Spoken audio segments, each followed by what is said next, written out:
Assalamualaikum warahmatullahi wabarakatuh. Selamat malam semuanya teman-teman. Selamat datang kembali di channel kesayangan kita, channel Ilo Ekstrim.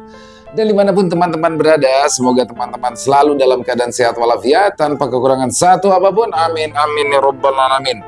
Dan pada kesempatan yang baik ini kami akan membawakan satu kisah dari penulis asal Jawa Tengah, yaitu Mas Oji Pamungkas. Wow, kisahnya keren banget teman-teman. Tapi sebelum kita masuk ke dalam kisahnya, kami ingin meminta memohon kepada teman-teman mungkin yang baru bergabung dengan channel kami atau yang sudah lama bergabung tapi lupa ya, belum diklik tombol merah subscribe-nya, yuk diklik dulu tombol merah subscribe-nya. Jangan lupa lonceng notifikasinya teman-teman dinyalakan juga agar teman-teman selalu mendapatkan notifikasi dari konten-konten yang akan kami upload selanjutnya. Untuk channel Ilo Ekstrim kami upload setiap hari, setiap malam teman-teman ya, jam 7 malam waktu Indonesia bagian Barat. Jangan lupa teman-teman lonceng notifikasinya. Dan nggak pakai berlama-lama lagi deh ya, nggak pakai berbasa-basi lagi, langsung aja kita masuk ke dalam kisahnya. Bude horor.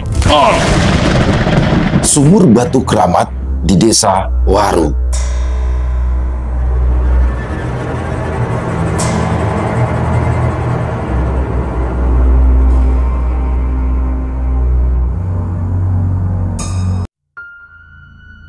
Malam belum terlalu larut. Nampak dua orang laki-laki parubaya sedang sibuk mempersiapkan peralatan berburu mereka. Tombak panjang dengan ujung runcing seperti garpu, senter di kepala, kaleng cat yang diikatkan di pinggang, dan juga gunting yang sudah ada di tangan. Mereka berdua adalah Karyo dan temannya yang bernama Parman. Memang sudah menjadi rutinitas mereka setiap selesai musim panen padi, mereka akan nyuluh atau mencari katak sawah pada malam hari di area persawahan yang telah selesai dipanen. Nantinya, katak-katak tersebut akan mereka jual kepada para pengepul yang kemudian diolah menjadi masakan khas kota mereka. Mau cari kemana kita? Tanya Karyo yang sudah bersiap untuk menaiki sepeda ontel mereka. Man, mau cari kemana kita? Tanya Karyo yang sudah bersiap untuk menaiki sepeda ontel mereka. Sepertinya kita harus cari di lokasi lain deh. Kalau di sekitaran sini katak sudah mulai jarang, jawab Parman sambil memikirkan lokasi persawahan mana yang akan mereka tuju untuk berburu katak malam ini. Gimana kalau area persawahan desa Waru saja? Kita cari di lokasinya yang dekat sungai, usul Parman. Memang sudah 3 hari belakangan tidak turun hujan sehingga membuat hasil buruan mereka mulai menurun. Hal tersebut dikarenakan sedikitnya katak yang keluar untuk mencari makan ketika tidak turun hujan. Setelah sepakat, mereka pun bergegas menuju ke area persawahan desa Waru dengan menggunakan sepeda ontel yang memang menjadi kendaraan andalan mereka. Jarak desa Waru sendiri lumayan jauh dari desa tempat tinggal Karyo dan Parman. Setelah beberapa saat kemudian, sampailah mereka di area persawahan desa Waru yang memang menjadi target tujuan mereka. Karyo dan Parman bergegas menyusuri area persawahan yang baru saja selesai dipanen itu dengan harapan akan mendapatkan banyak katak yang memang menjadi buruan mereka. Cukup lama mereka berdua menyisir hamparan persawahan yang luas tersebut, akan tetapi hasil yang mereka dapat pun tidak seberapa. Man, kita coba pindah ke dekat sungai aja yuk, ajak Karyo sambil sedikit berteriak. Mendengar ajakan Karyo, Parman pun menyetujuinya dan mulai berjalan mendekati area persawahan yang tepat berada di tepian sungai. Dan benar saja, setelah memasuki sepetak sawah yang berada tepat di atas sungai, Karyo melihat banyak sekali katak yang berlompatan setelah melihat sorot senter dari kepalanya. Wah, bagus juga ini feeling si Karyo. Banyak sekali di sini kataknya, gumam Parman sambil tangannya terus menancapkan ke arah katak yang dilihatnya. Sesekali terdengar teriakan Karyo yang berkata, "Man, di sini banyak banget kayaknya," yang disusul gema tawanya yang khas. Akan tetapi Parman hanya diam dan terus fokus memburu katak buruannya itu. Tak berselang lama, keanehan pun mulai terjadi, di mana secara tiba-tiba terdengar suara tawa anak kecil yang entah dari mana asalnya. Parman pun beberapa kali mengedarkan pandangan demi mencari tahu dari mana asal suara tersebut. Akan tetapi ia tidak juga menjumpainya. Namun hal itu tidak terlalu difikirkan oleh Parman, karena bagi Parman ataupun Karyo sendiri, gangguan dan penampakan makhluk halus seperti itu sudah menjadi hal yang biasa dan sering mereka alami. Cukup lama suara tawa itu terdengar. Akan tetapi Parman terus saja mengabaikannya, hingga secara tidak sengaja ekor matanya menangkap penampakan sosok putih sedang berdiri di bawah pohon pisang. Refleks Parman pun mengarahkan pandangannya ke arah pohon pisang, tempat sosok berwarna putih itu berdiri. "Pocong," ucap Parman secara spontan. Bisa dibilang apa yang dilihat Parman sangatlah mengerikan, di mana sosok pocong tersebut memiliki wajah hitam dengan hidung yang terus mengeluarkan darah berwarna hitam pekat. Terlihat pula kedua lubang bagian mata pocong itu bolong dan terus mengeluarkan belatung yang berukuran cukup besar. "Amit, amit, Mbak Demit, saya tidak mau mengganggu dan juga tidak mau diganggu." Itulah rapalan mantra konyol yang selalu Parman ucapkan ketika ia melihat sosok makhluk halus. Meskipun perasaan takut mulai menyelimuti, akan tetapi Parman pun tetap berusaha untuk mengabaikan sosok mengerikan yang seakan terus memperhatikannya itu. Hanya saja langkahnya kali ini tidak lagi fokus pada katak buruannya, akan tetapi langkahnya kini ia percepat untuk menjauh dari tempat sosok pocong itu berada. Setelah dirasa sudah cukup jauh dan suara tawa anak kecil itu pun sudah tidak terdengar lagi, kini Parman baru teringat akan Karyo sahabatnya itu, di mana kini ia tak lagi melihat sorot senter milik Karyo. "Yo, Karyo, Karyo, kamu di mana, yo?" teriak Parman yang berharap mendapat sautan dari sahabatnya itu. Namun Parman yang mencoba memfokuskan pendengarannya tetap saja tak bisa mendengar jawaban dari Karyo. Hingga pada akhirnya Parman memutuskan untuk beristirahat sejenak dan duduk di pematang sawah sambil menikmati sebatang rokok kretek kesukaannya. Sementara selama Karyo mencari katak buruannya, gangguan seperti suara tak berwujud pun juga menemani langkahnya. Akan tetapi berbeda dengan suara tawa anak kecil yang Parman dengar, justru suara tangisan dari anak kecil lah yang Karyo dengar.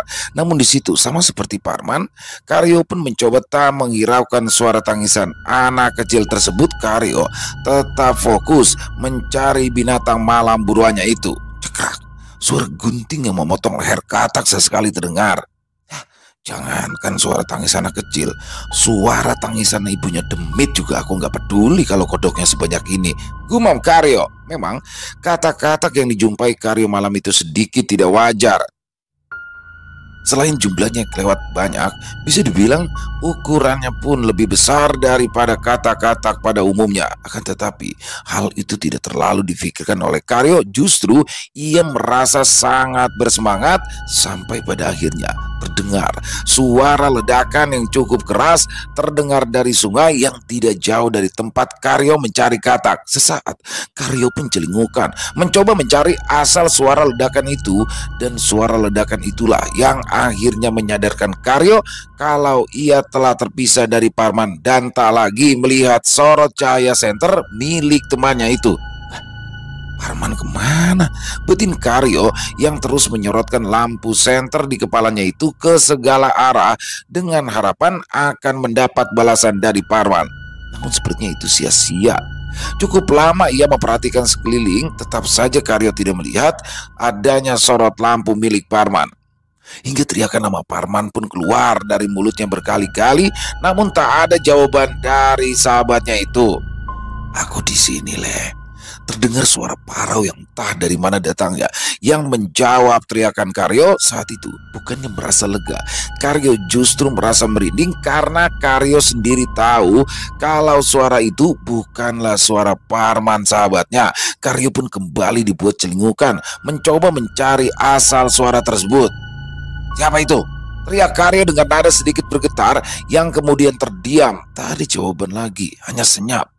Jangankan suara orang, suara binatang malam seperti jangkrik pun tidak Karyo dengar. Karyo mencoba menenangkan diri.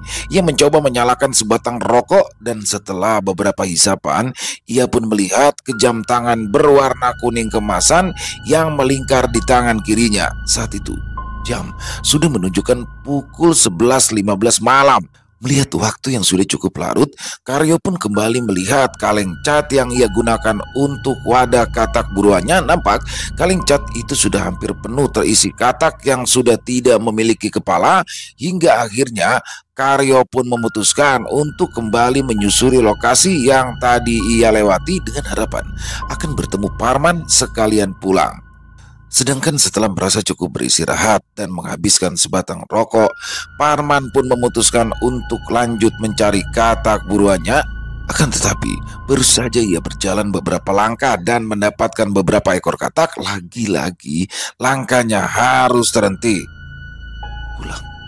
Jangan bunuh anak-anakku. Terdengar dengan jelas suara wanita yang menyuruhnya untuk pulang, dan lagi-lagi Parman harus dibuat celingukan untuk mencari dari mana suara itu berasal. Tapi lagi-lagi Parman tidak menjumpai siapapun, padahal malam itu hanya ia sendirian di tengah persawahan bersama katak-katak yang menjadi buruannya. Menyadari banyaknya keganjilan dan gangguan dari makhluk halus yang ia alami malam itu, akhirnya Parman pun memutuskan untuk pulang dan kembali menyusuri petak demi petak sawah yang tadi ia lalui. Dengan langkah yang sedikit lebih cepat, Parman terus berjalan. Akan tetapi, sudah cukup lama ia berjalan, ia masih belum melihat tempat dirinya dan Karyo memarkirkan sepeda ontel mereka. Apa mungkin ya aku tadi berjalan sejauh ini, batin Parman yang menghentikan langkahnya sambil mengedarkan pandangannya dan berharap bisa melihat keberadaan Karyo. Hal yang tak jauh berbeda juga dialami Karyo, yang mana sepanjang perjalanan ia hanya melihat luasnya hamparan sawah dan rerimbunan pohon bambu yang tumbuh di sepanjang tepian sungai yang ia lalui. Perasaan Karyo pun kian diselimuti rasa mencekam tatkala ia menyadari kalau suasana malam itu berbeda, di mana tebalnya kabut sehingga membuat pandangannya kian terbatas. Bahkan malam itu yang seharusnya terang bulan, nyata sang bulan pun tak menampakkan keberadaannya. Aneh, udah biasanya kabut setebal ini, gumam Karyo yang terus mengedarkan pandangannya berharap bisa melihat lokasi desa Waru tempat ia memarkirkan sepeda. Karyo yang hendak duduk untuk beristirahat pun membatalkan niatnya ketika dari kejauhan terlihat cahaya remang yang berada cukup jauh dari tempatnya berdiri. Karyo yang yakin kalau itu adalah Parman lantas berteriak memanggilnya. "Man, Parman, aku di sini, Man!"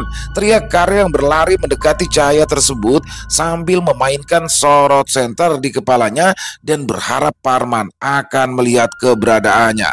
Akan tetapi keanehan pun di sini kembali Karyo alami, yang mana suara teriakannya itu seolah seperti menggema dan memantul sehingga terdengar berulang-ulang. Padahal ia sendiri sedang berada di area terbuka yang mana tidak mungkin suara teriakannya itu akan bisa menggema. Sial, tempat apa ini? Ucap Karyo yang berhenti untuk kembali mengatur nafasnya. Di sisi lain, Parman yang sedang beristirahat pun mulai menyadari kalau ia sedang tersesat dan berusaha tenang menenangkan pikirannya. Sebatang rokok kembali ia nyalakan sambil berpikir dan kembali mengingat-ingat posisinya saat ini. Namun belum juga perasaannya tenang, Parman kembali dikejutkan dengan kehadiran seekor ular yang melata mendekatinya yang sedang duduk di pematang sawah. Ular tersebut tidaklah besar, akan tetapi nampak dengan jelas ada keanehan di ular tersebut, yang mana ular tersebut berwarna putih mulus tanpa corak dan memiliki dua kepala. Melihat keanehan tersebut, Parman memutuskan untuk kembali berjalan dan sesekali memanggil nama Karyo. Namun lagi-lagi panggilannya sia-sia. Jangankan jawaban suara dari Parman, bahkan suara binatang malam pun seolah enggan menjawab teriakan Parman. Yang ada hanyalah gelap dan senyap. Bahkan hembusan angin malam pun tak Parman rasakan. Di tengah perasaan yang mencekam, entah bagaimana, Parman memiliki pemikiran yang sebenarnya cukup logis. Parman memilih berjalan menyusuri tepian sungai dan berjalan ke arah hulu sungai dengan harapan akan sampai ke Desa Waru. Akan tetapi kenyataan tak seperti apa yang Parman harapkan. Justru dari sinilah teror yang sebenarnya baru akan Parman alami.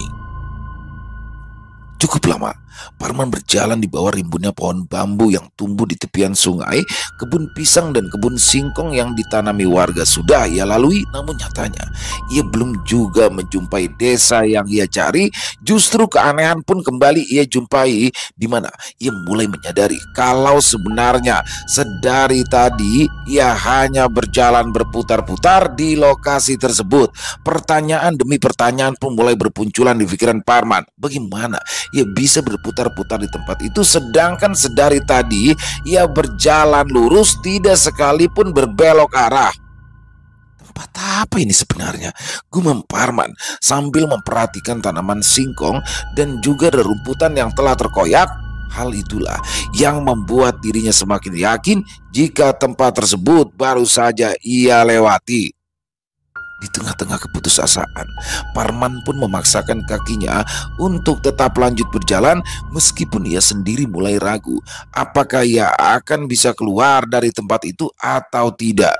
Hingga tak berapa lama, sorot dari senternya pun mengarah ke arah sumur tua, yang mana sumur tersebut terbuat dari susunan kayu sebagai pembatasnya. Sumur itu tepat berada di tepian sungai dan dikelilingi beberapa pohon yang cukup besar. Di situ terdapat satu pohon randu yang berukuran sangat besar tumbuh tepat di sampingnya, sehingga tempat itu pun cukup membuat bulu kuduk Parman berdiri ketika harus melewati tempat tersebut. Namun entah kenapa baru beberapa langkah Parman melewati sumur tersebut, tiba-tiba saja rasa haus yang luar biasa ia rasakan. Parman yang memang tidak membawa persediaan air minum pun memutuskan untuk kembali ke sumur tua yang baru saja ia lewati dengan maksud untuk minum di sumur tersebut. Sial, kenapa tidak ada timba airnya? Ucap Parman spontan karena ia tidak menjumpai adanya timba air di sekitaran sumur tersebut. Dan tiba-tiba Parman dibuat terkejut bukan main di saat dirinya melihat ke arah dalam sumur tua itu. Ya, selain sumurnya yang dalam, di situ juga terdapat katak yang berukuran sangat besar. Tidak hanya itu saja, bahkan terdapat juga ratusan katak yang berukuran kecil yang terlihat menempel di dinding-dinding sumur tersebut. Parman yang terkejut melihat penampakan yang tidak wajar itu pun seketika tubuhnya langsung tersentak ke belakang sehingga membentur pohon randu besar yang tepat berada di belakangnya. Tubuh Parman pun kini mulai lemas. Ia terduduk tepat di bawah pohon randu besar itu. Kepalanya tiba-tiba merasa pusing luar biasa yang mengakibatkan pandangannya mulai meremang. Tapi sebelum Parman benar-benar kehilangan kesadarannya, ia pun harus kembali menyaksikan pemandangan yang mengerikan.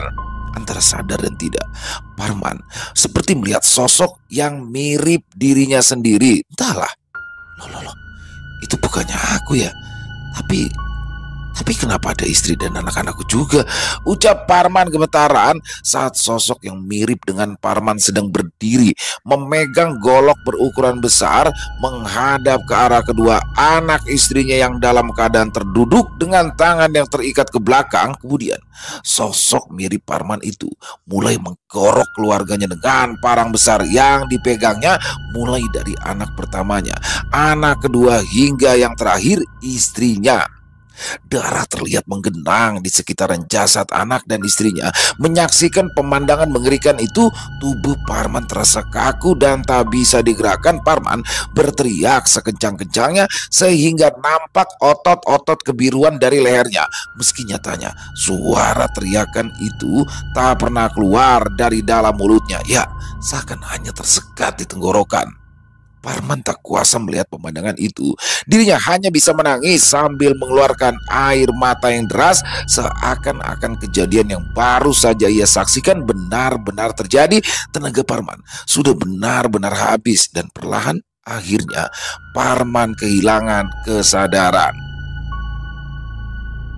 Sedangkan hal yang tak jauh mengerikan juga dialami Karyo, di mana di tengah-tengah kebingungannya untuk mencari jalan menuju Desa Waru, kembali Karyo mendapatkan gangguan dari sosok-sosok yang tak kasat mata di tempat tersebut, di mana ia mendengar suara orekan katak yang begitu keras dan menggema.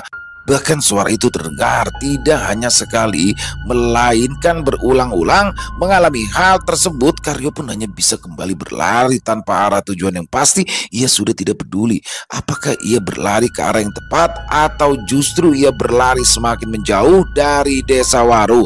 Yang ada di pikirannya saat ini hanyalah berlari dan menjauh dari tempat tersebut. Entah berapa lama dan sudah berapa jauh Karyo berlari, kini ia benar-benar sudah kelelahan.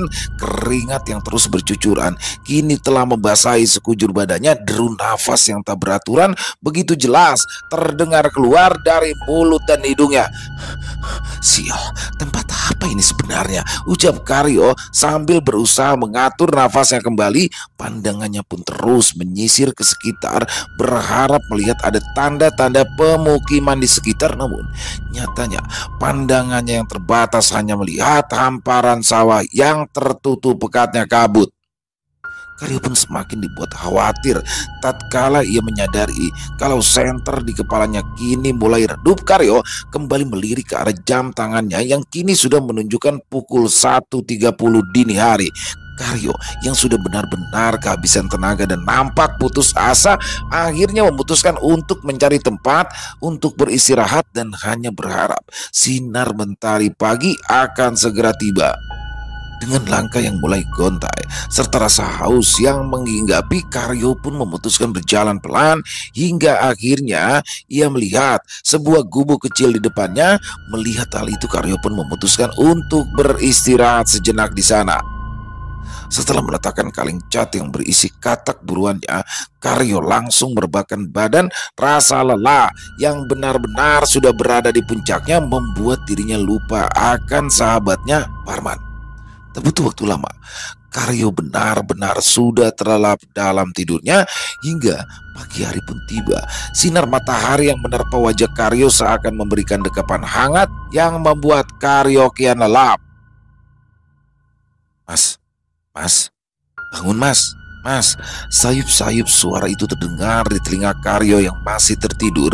Perlahan-lahan Karyo pun membuka mata dan ia terkejut setelah melihat ada beberapa orang yang sudah mengerubunginya. Mas, sampean itu ngapain tidur di sini?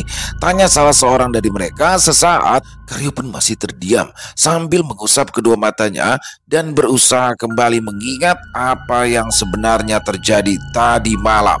Sebenarnya pagi itu Karyo sempat membuat orang-orang yang berada di sekitaran sawah gempar. Bagaimana tidak, warga mengira jika Karyo yang tengah tertidur itu sudah meninggal dunia. Setelah sepenuhnya sadar, Karyo pun mulai menjelaskan kepada orang-orang yang ada di sana tentang apa yang sebenarnya terjadi tadi malam, mulai dari dirinya bersama Parman yang ingin mencari katak hingga kejadian-kejadian aneh yang dialaminya sepanjang malam. Tak lupa, Karyo juga menceritakan kalau dirinya telah terpisah dengan Parman sahabatnya. Di situ orang-orang yang mengerubungi Karyo hanya terdiam dan saling menatap satu sama lain. Benar pak, saya itu di sini hanya ingin mencari katak. Sampai akhirnya saya itu kesasar dan terpisah dengan kawan saya, ucap Karyo menggebu-gebu. Untuk membuktikan ucapannya, Karyo pun mengambil kaleng cat yang ia gunakan untuk tempat menyimpan katak-katak buruannya. Namun Karyo pun dibuat kaget bukan kepalang setelah ia membuka kaleng tersebut. Kaleng cat yang harusnya berisikan katak buruan tadi malam nyatanya kini hanya berisi batu-batu kali yang berukuran sebesar jempol kaki orang dewasa. Pada akhirnya, warga yang melihat ekspresi Karyo yang seakan benar-benar terkejut dengan apa yang ia alami, warga pun percaya dengan apa yang dikatakan oleh Karyo. Mungkin temanmu itu sudah pulang kali mas, tanggap salah seorang warga yang bernama Pak Itno. Ya pak, semoga saja ya, soalnya Dari tadi malam itu saya sudah berusaha mencari dan memanggil-manggil namanya tapi tidak ketemu, jawab Karyo yang masih dalam ekspresi kebingungan. Kemudian karena merasa kasihan, Pak Yitno pun bersedia mengantarkan Karyo ke tempat ia memarkirkan sepeda ontelnya tadi malam. Mereka pun lalu bergegas beranjak pergi dari gubuk tempat Karyo tertidur. Dan setelah sampai di tempat Karyo memarkirkan sepedanya, dirinya nampak terkejut karena sepeda milik Parman ternyata masih berada di tempat itu. Itu bertanda jika Parman juga belum pulang dari semalam. Loh, ini kok sepedanya Parman masih di sini? Berarti dia juga belum pulang, ucap Karyo dengan raut wajah khawatir. Sejenak Pak Yitno terdiam sebelum ia kembali bertanya kepada Karyo, "Apa Mas Karyo tadi malam menjumpai sumur dari kayu yang ada di pinggiran sungai?"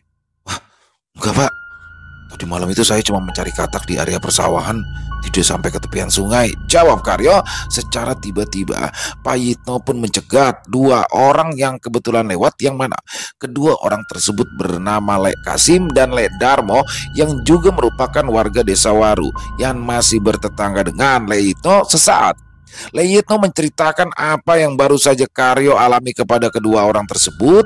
Di akhir ceritanya, Pak Yitno pun mengajak mereka untuk mendatangi sumur yang ada di tepian sungai.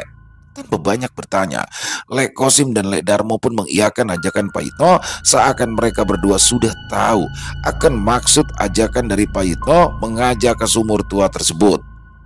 Di tengah perjalanan menuju sumur yang mereka maksud, Pak Yitno pun menebak jika bisa jadi Parman ada di sana karena sudah beberapa kali di kampung itu terdapat kejadian ada orang yang berasal dari luar desa diketemukan di area sumur tersebut. Warga desa Waru dan warga desa sekitar pun sudah tahu akan keangkeran sumur tua itu karena sudah banyak warga yang mengalami keganjilan ataupun gangguan ketika berada di lokasi sumur tua itu. Walaupun sudah mengetahui keangkeran, namun masih banyak warga yang selalu mengambil air di sana ketika musim kemarau tiba. Hal itu dikarenakan ketika musim kemarau panjang dan sumur-sumur warga desa sudah mulai kering, sumur tua itu selalu penuh dengan air meskipun terus-menerus diambil warga. Seakan-akan air di dalam sumur tersebut tidak pernah berkurang. Pak Yitno pun lanjut bercerita jika almarhum bapaknya juga pernah mengalami kejadian aneh ketika hendak mengambil air di sana, di mana ketika itu sedang musim kemarau panjang, almarhum bapak Pak Yitno yang bernama Mbak Karno hendak mengambil air pada malam hari. Bukan tanpa alasan, Mbak Karno memilih mengambil air pada malam hari. Hal itu dikarenakan kalau pagi sampai sore akan banyak warga yang datang mengambil air di sana, sehingga mau tak mau warga harus mengantri dan bergantian untuk menimba air. Dan atas dasar itulah Mbak Karno memutuskan mengambil air pada malam hari dengan menggunakan obor sebagai penerangannya. Namun betapa terkejutnya Mbak Karno setelah sampai di sana, ia mendapati air sumur dalam keadaan kosong. Bahkan dengan cahaya dari obor yang ia bawa, Mbak Karno dapat melihat dengan jelas tanah di dasar sumur tersebut. Tidak sampai di situ saja. Di tengah keheranannya, Mbak Karno pun kembali dikejutkan dengan suara tanpa sosok yang menyuruhnya untuk pulang dan kembali lagi besok pagi. Mendengar itu, seketika Mbak Karno langsung pulang ke rumah dengan jerigon kosong yang masih dipikulnya.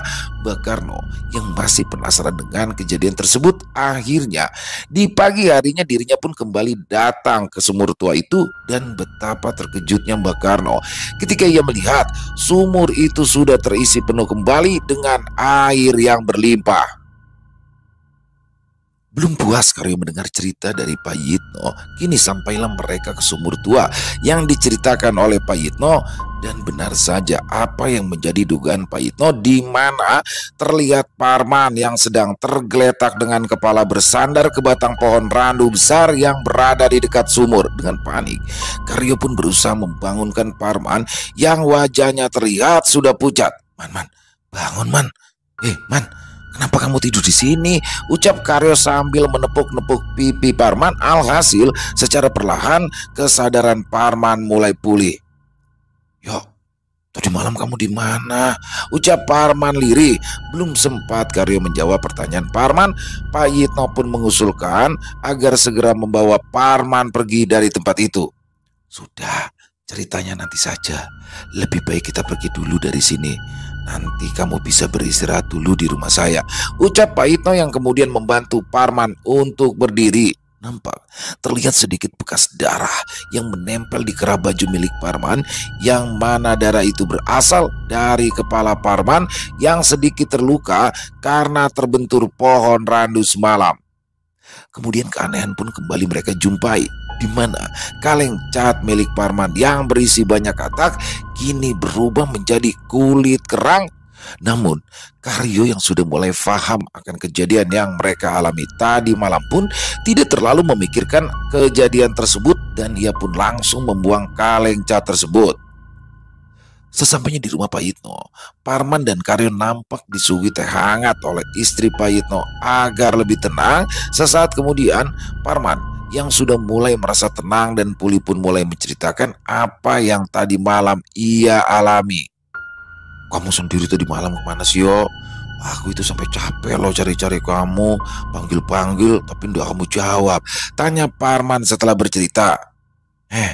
Bukan cuma kamu, tadi malam aku juga kebingungan nyari-nyari kamu, saut Karyo. Mendengar cerita Karyo dan Parman membuat Pak Yitno dan beberapa tetangganya yang berada di situ merasa heran dengan apa yang baru saja Karyo dan Parman alami, karena sebenarnya jarak antara gubuk tempat Karyo tertidur tadi malam dengan sumur tempat Parman ditemukan pingsan tidaklah terlalu jauh. Jadi secara logika, jika mereka saling memanggil satu sama lain, mereka akan saling dengar. Namun demikian, bagi Pak Yitno dan warga desa Waru sendiri, peristiwa yang dialami Karyo dan Parman bukanlah hal yang baru bagi mereka, karena mereka tahu jika tempat itu memang terkenal angker dari dulu. Kalian itu beruntung, Mas. Beruntung masih bisa hidup, ucap seorang laki-laki parubaya yang juga merupakan salah satu tetangga Pak Yitno. Maksudnya beruntung gimana ya, Pak? Tanya Karyo yang kebingungan mendengar ucapan si laki-laki yang berdiri di hadapannya itu. Dulu juga pernah ada kejadian seperti ini yang menimpa pemuda dari kampung sebelah. Tapi waktu ditemukan, dia sudah dalam keadaan meninggal dunia. Waktu itu katanya dia itu lagi cari burung di dekat sumur tua itu, jawab laki-laki parubaya itu. Mendengar jawaban itu, Parman dan Karyo pun benar-benar terkejut. Seketika dalam batin mereka pun mengucap syukur karena masih selamat. Setelah kondisi Parman sudah membaik, Karyo dan Parman pun memutuskan untuk berpamitan pulang. Mereka khawatir jika keluarga mereka di rumah akan kebingungan mencari mereka karena tidak kunjung pulang. Dalam perjalanan pulang, Parman pun meminta Karyo agar tidak menceritakan perihal kejadian mengerikan yang sudah mereka alami tadi malam kepada keluarga mereka. Parman tidak mau membuat anak dan istrinya khawatir. Lah terus kita mau buat alasan apa, Man? Kita itu sudah semalaman loh udah pulang, tanya Karyo. Ya bilang aja kalau kita tadi malam nonton pertunjukan wayang di kampung sebelah. Soalnya kan jaraknya lumayan jauh. Nah, terus kita malaman jadi nginep di musola, ucap Parman memberikan saran. Terus luka di kepalamu itu bagaimana? Tanya Karyo lagi. Udah gak apa-apa, ini cuma luka sedikit, saut Parman. Wes, aku ngikut aja, jawab Karyo yang kemudian mengajak Parman untuk kembali mengayuh sepeda tua mereka. 1 minggu setelah kejadian itu, Parman dan Karyo pun tidak pernah saling bertemu lagi. Meskipun mereka tinggal satu kampung, akan tetapi jarak antar rumah mereka lumayan jauh. Ditambah lagi, setelah kejadian mengerikan yang mereka alami malam itu, baik Karyo maupun Parman masih enggan untuk mencari katak lagi. Hingga pada suatu pagi, Karyo mendapatkan kabar dari istrinya jika sekarang Parman sedang sakit parah. Dari kabar yang beredar, Parman menderita sakit yang tidak wajar. Mengetahui itu, seketika Karyo pun kembali teringat akan kejadian mengerikan yang ia dan Parman alami beberapa hari yang lalu. Dalam benak Karyo, dirinya berpikir mungkin sakitnya Parman ada kaitannya dengan peristiwa malam itu. Akhirnya, di saat malam hari tiba, sehabis maghrib, Karyo yang khawatir dengan keadaan Parman pun bergegas pergi ke rumah sahabatnya itu. Sesampainya di rumah Parman, nampak beberapa kerabatnya, istri dan kedua anaknya yang sedang berkumpul, sedangkan Parman sendiri hanya terbaring lemas di atas tempat tidur. Sebenarnya Parman ini sakit apa yuk? Tanya Karyo kepada Suti, istri Parman. Udah tahu juga Kang. Awalnya dia itu cuma demam tinggi. Terus kalau tengah malam sering teriak-teriak seperti orang ketakutan. Jawab Suti sambil memijat-mijat kaki suaminya. Apa sudah diperiksakan ke dokter? Tanya Karyo kembali. Sudah, malahan sudah 2 kali. Tapi nyatanya tidak ada perubahan. Bahkan dari kiai sampai orang pintar sudah didatangi, tapi belum juga ada hasilnya Kang. Di tengah perbincangan antara Suti dan Parman, tiba-tiba anak kedua Parman ikut berbicara. Mak, kemarin malam ada lihat ada kotak besar yang nempel di punggung bapak, ucap anak laki-laki berusia sekitar 6 tahunan itu. Katak, tanya Karyo sedikit tercengang kala mendengar cerita dari anak Parman. Istri Parman pun menjelaskan kembali jika kemarin malam ketika dirinya sedang memapah sang suami yang hendak pergi ke kamar mandi, tiba-tiba anaknya berteriak dan berucap jika ada katak besar yang menempel di punggung ayahnya, sedangkan Suti sendiri tidak melihat katak yang anaknya maksud.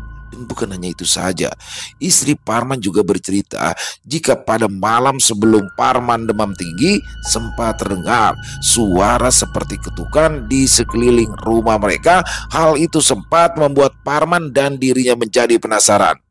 Akhirnya mereka berdua pun keluar rumah mencoba mencari tahu dari mana sumber suara itu, dan betapa terkejutnya mereka setelah mengetahui apa yang ada di luar, yang ternyata saat itu terdapat ratusan ekor katak yang sedang menabrak dinding rumah mereka yang memang terbuat dari papan kayu itu. Mendengar penjelasan dari Suti, Karyo pun semakin yakin jika sakitnya Parman memang ada kaitannya dengan peristiwa yang sudah mereka alami beberapa hari lalu. Dan Karyo sendiri sempat ingin menceritakan apa yang mereka alami kala itu. Akan tetapi hal itu ia urungkan dikarenakan ia merasa tidak enak hati karena saat itu terdapat banyak kerabat dari Parman. Sampai tiba-tiba kejadian mengejutkan pun terjadi. Parman yang pada awal terbaring lemas di tempat tidur secara tiba-tiba duduk dan berteriak-teriak histeris. Yo, tolong yo, aku mau dimakan yo, teriak Parman dengan mata melotot dan wajah ketakutan tak ayal. Hal tersebut membuat orang-orang di sana menjadi panik tak terkecuali Karyo. Tenang Man, tenang, tidak ada apa-apa. Aku ada di sini. Memangnya apa yang kamu lihat? Cerca Karyo yang juga panik kala melihat perilaku Parman. Karyo pun bergegas mendekap badan Parman yang mulai basah dengan air keringatnya. Suti bergegas ke belakang lalu mengambil segelas air putih dan membasuhkannya ke wajah Parman. Perlahan Parman pun mulai tenang dan kembali bisa tertidur meskipun masih terdengar deru nafasnya yang tidak beraturan. Hampir tiap malam Kang Parman selalu begitu, ucap Suti sambil meletakkan gelas di atas meja yang ada di samping tempat tidur. Suti lanjut bercerita jika setiap Parman histeris seperti tadi, dirinya hanya bisa membasuh muka suaminya itu dengan air yang sudah dicampur garam, pemberian dari dukun yang beberapa hari lalu ia datangi. Meskipun garam tersebut tidak bisa menyembuhkan Parman, tapi setidaknya itu bisa membuat Parman kembali tenang. Kenapa tidak dibawa saja ke rumah sakit yuk? Tanya Karyo. Mendengar itu, Suti pun memberikan alasannya. Ya, bukan tanpa alasan Parman tidak dibawa ke rumah sakit. Akan tetapi, masalah ekonomilah yang membuat Parman hanya bisa mendapatkan pengobatan seadanya. Setelah cukup lama dan Parman benar-benar sudah terlelap tidur, Karyo memutuskan untuk pamit pulang. Melihat keadaan temannya itu, Karyo pun tak tinggal diam. Sebagai seorang teman, ia berusaha mencarikan pengobatan untuk Parman meskipun hanya melalui pengobatan non medis, lebih tepatnya melalui orang pintar yang dianggap ahli dalam hal-hal gaib. Beberapa hari kemudian, sudah 2 orang pintar yang Karyo datangi untuk mengobati Parman, namun belum juga ada yang mampu menyembuhkan Parman. Sudah hampir 1 bulan, Parman terbaring sakit. Tubuhnya yang dulu tegap dan berisi, kini berubah kurus seakan tinggal tulang yang dibalut oleh kulit. Sampai pada akhirnya ada salah satu kerabat Parman yang mengetahui jika ada seorang kiai yang bisa mengobati penyakit yang disebabkan oleh gangguan makhluk halus. Akhirnya Parman pun dibawa ke sana untuk berobat, dan benar, hampir 1 minggu Parman menjalani pengobatan di tempat kiai tersebut. Perlahan-lahan Parman mulai sembuh dan sehat kembali. Sang kiai pun mengutarakan jika sebenarnya Parman sudah terkena sawan. Dengan kata lain, Parman diikuti oleh salah satu sosok penghuni sumur tua saat ia pergi mencari katak bersama Karyo beberapa waktu yang lalu. Selesai. Wow, luar biasa kisah dari Mas Oji Pamungkas. Nih salah satu kisah-kisah favorit saya begini ya. Jadi seperti kejadian satu malam di mana Karyo dan Parman itu nyuluh ya. Nyuluh itu adalah mencari katak di malam hari. Jadi juga ada yang kalau malam hari di area persawahan tuh selain katak juga ada yang suka nyari belut ya, karena memang di malam hari itu adalah waktu terbaik. Dan ini di sini unik nih, bagaimana Karyo dan Parman sudah biasa ditampaki oleh makhluk-makhluk halus pada saat beraktivitas di malam hari, tapi di sini berbeda rasanya dan mereka seperti dipisahkan ya dalam dunia yang lain, dalam dunia yang berbeda. Bagaimana Parman sih yang paling apes di sini ya? Kalau Karyo dia tidak mengarah ke sumur tua, tapi Parman di sini mengarah ke sumur tua, sampai akhirnya baik-baik saja dia pikir semua cuma begitu saja, tapi ternyata Parman mengalami sakit yang berkepanjangan, yang mana tapi alhamdulillah berhasil disembuhkan. Bahwa ada penunggu sumur tua itu yang ternyata adalah apa ya, siluman katak atau siluman kodok mungkin ya, yang nempel di badan dia. Tapi alhamdulillah di sini Parman berhasil disembuhkan. Dan buat Mas Oji, keren banget kisahnya, banyak hikmah-hikmah baik yang bisa kita ambil dalam kisah barusan teman-teman ya. Dan semoga bisa menghibur teman-teman para pecinta penikmat horor misteri, lebih khususnya lagi kepada para subscriber dari channel Ilo Extreme. Yuk, buat teman-teman mungkin yang punya komentar lain, yang punya pendapat lain tentang kisah barusan, bisa menuliskannya di dalam kolom komentar, ataupun hanya sekedar saling menyapa, silakan. Insya Allah kami akan membalasnya satu persatu. Dan buat teman-teman yang suka dengan video dengan kisah barusan, bisa diklik tombol like, tombol jempolnya, boleh juga dong di-share link videonya ke teman-teman yang lain agar juga merasa ikut terhibur. Dan buat teman-teman yang baru gabung atau yang sudah lama gabung tapi lupa nih belum subscribe, diklik dulu dong teman-teman tombol merah subscribe-nya, jangan lupa lonceng notifikasi yang dinyalakan agar teman-teman selalu mendapatkan notifikasi dari konten-konten yang akan kami upload selanjutnya. Dan untuk channel Ilo Extreme kami upload setiap harinya teman-teman ya, setiap malam, setiap jam 7 malam waktu Indonesia bagian Barat. Oh iya, buat teman-teman mungkin yang punya kisah horor misteri ya, yang mungkin berkenan dibawakan di channel kami, silakan bisa mengirimkannya ke nomor telepon yang ada di bawah sini. Bebas, baik dalam bentuk tulisan boleh, dalam bentuk audio atau rekaman suara boleh, senyamannya teman-teman aja pokoknya. Buat teman-teman yang sudah mengirimkan kisah, kami ucapkan terima kasih. Di akhir kata saya Ilo mengucapkan permohonan maaf apabila mungkin dalam pembawaan kisahnya ada kata-kata saya yang salah ataupun ada kata-kata saya mungkin yang kurang berkenan. Saya mohon dibukakan pintu maaf yang seluas-luasnya. Sampai berjumpa lagi di konten-konten kami selanjutnya yang pasti tidak kalah ngerinya, yang pasti tidak kalah seramnya. Masih bersama saya Ilo di channel Ilo Extreme. Salam sehat, sukses selalu untuk kita semua. Wassalamualaikum warahmatullahi wabarakatuh.